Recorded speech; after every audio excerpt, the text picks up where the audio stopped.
वृंदावन में एक संत निकलते थे। सच्ची घटना है अभी की। तो जहां से वो निकलते थे तो लोग कहते थे जज साहब आ रहे हैं, जज साहब आ रहे हैं। तो किसी ने पूछा कि भाई इनको जज साहब क्यों कहते हैं? भाई महात्मा निकलते हैं तो उनको कोई संत बोलता है, कोई महात्मा बोलता है, कोई स्वामी जी बोलता है, कोई गुरु जी बोलता है, परंतु ये पहले महात्मा जिनको कोई जज साहब बोलता है, सब कोई जज साहब बोले। ये जज ही थे। दक्षिण भारत में एक शहर में ये जज ही थे, पर उसी शहर के अंतर्गत एक गांव में एक केवट रहता था। इतना भोला कि कोई उससे बात करता कि भाई केवट वो बात कैसी है, तो कहता कि भैया रघुनाथ जी जाने, मैं कुछ नहीं जानता। हर बात पर रघुनाथ जी, इसलिए उसका नाम ही भोला रख दिया।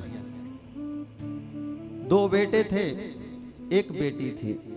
तो बेटी विवाह के योग्य हुई। तो बेटों ने कहा कि पिताजी गांव के जमींदार से, सेठ से कुछ पैसा ले लेते हैं, बहन का विवाह कर देते हैं, फिर मेहनत करके सेठ जी का पैसा वापस कर देंगे। ठीक है। भोला गया, सेठ जी से पैसा ले आया, ब्याज की दर तय हो गई, विवाह हो गया। बेटी का विवाह होते ही भोला गांव के मंदिर में ही चला गया। रघुनाथ जी का मंदिर था तो उसी में जाकर के रहने लगा और भगवान का भजन करने लगा। बेटों ने मेहनत की, पैसा कमाया, पिता के पास ले गए कि पिताजी ये पैसा आ गया है, सेठ जी का जाकर के आप वापस कर दीजिए।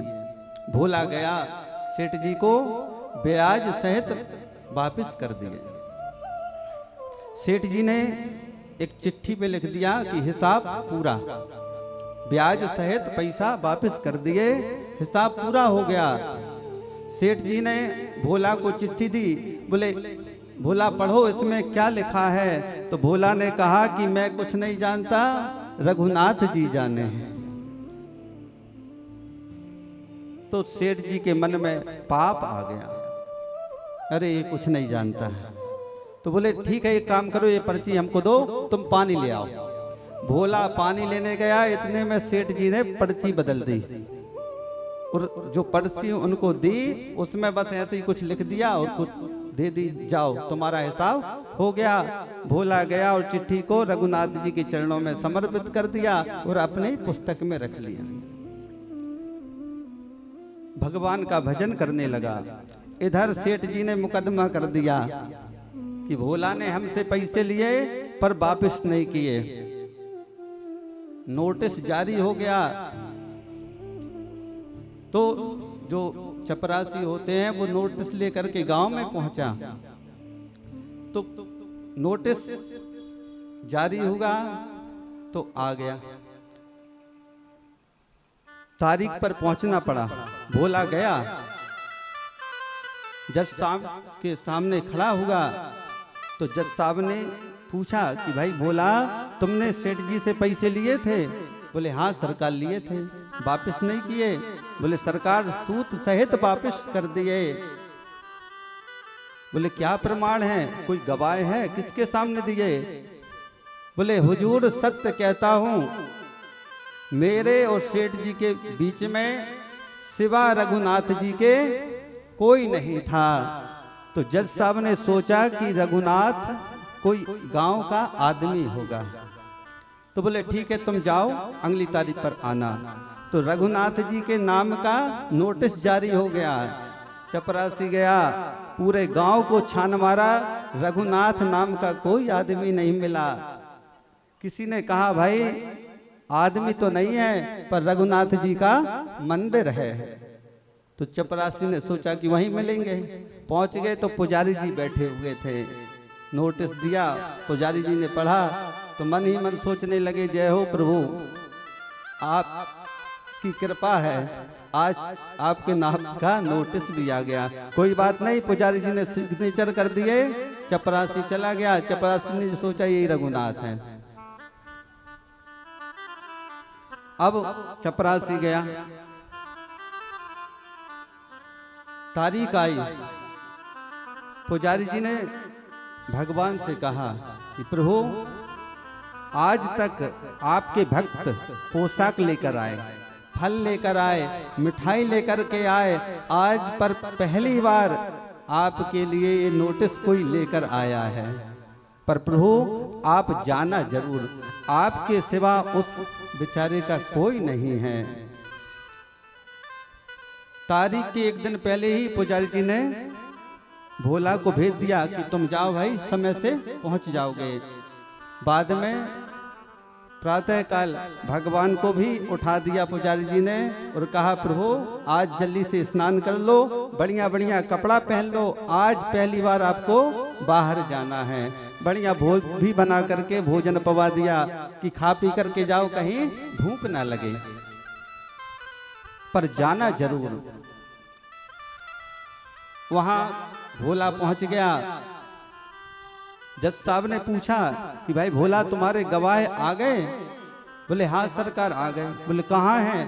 बोले सरकार यहीं कहीं होंगे। तो जज साहब ने सोचा कि होंगे भाई यहीं कहीं।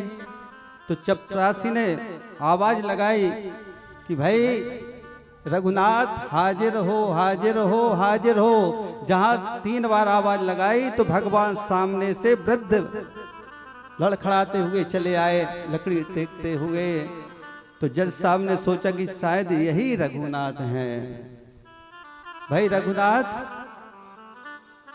भोला ने सेठ जी को पैसे वापस किए, तुम्हारे सामने किए थे?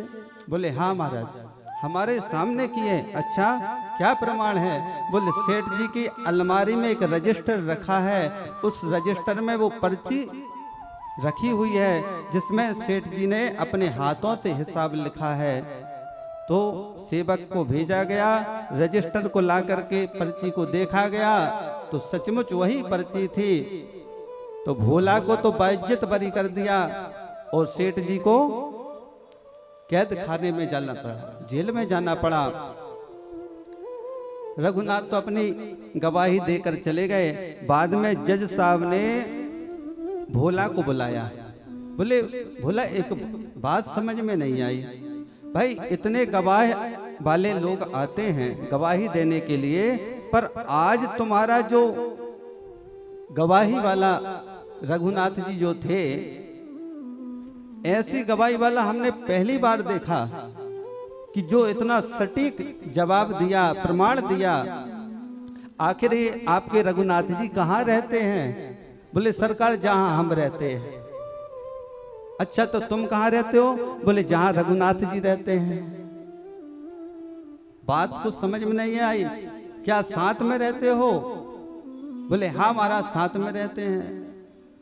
अच्छा तो कहां रहते हो? बोले हुजूर मंदिर में रहते हैं। मंदिर में रहते हो तो पुजारी जी से तो लग नहीं रहे, और मंदिर तुमने बनवाया हो, रघुनाथ जी ने बनवाया हो, ऐसा लग नहीं रहा है, समझ में नहीं आ रही। बोले हुजूर ये वही हैं जो मंदिर के अंदर बैठे हुए हैं। सुनकर के आश्चर्यचकित रह गए, आंख भर आई कि जिसकी अदालत में सबको खड़ा होना पड़ता है, आज वो मेरी अदालत में खड़ा खड़ा गवाही देता रहा और मैं जज बना बैठा रहा।